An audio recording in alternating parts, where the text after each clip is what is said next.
नमस्कार, जय शिवराय. पावसाळा सुरू झाला की काहीतरी गरमागरम सर्वांना खायची इच्छा होते आणि तेही इन्स्टंट. चला तर पाहूया इन्स्टंट ताकाचा ढोकळा कसा करायचा. त्यासाठी 1 वाटी ताक आणि 1.5 वाटी बेसन. इथे तुम्ही दही वापरू शकता. हे मिक्स करून अगदी पूर्ण गुठळ्या काढून घ्यायच्या.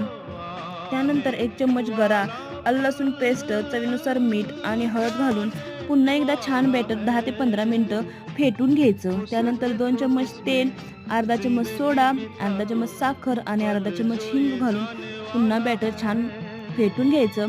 थोडंसं भांड्याला तेल लावून हे बॅटर काढून घ्यायचं. लाल तिखट आणि सुकलेली कोथिंबीर घालून आता हे बॅटर स्टीम करण्यासाठी अगदी 10 ते 15 मिनिटं ठेवायचं. 10-15 मिनिटात आपला ढोकळा छान वाफवलेला जातो. पाहू शकता अगदी स्पॉन्जी असा ढोकळा तयार होतो. आता ह्याला तडका देण्यासाठी तेलामध्ये मोहरी, कढीपत्ता, मिरची, मीठ टाकून थोडंसं हिंग टाकून तडका देऊन घ्यायचं आणि माझ्या चॅनलला सबस्क्राईब करा जेणेकरून माझे नवनवीन व्हिडिओ तुम्हाला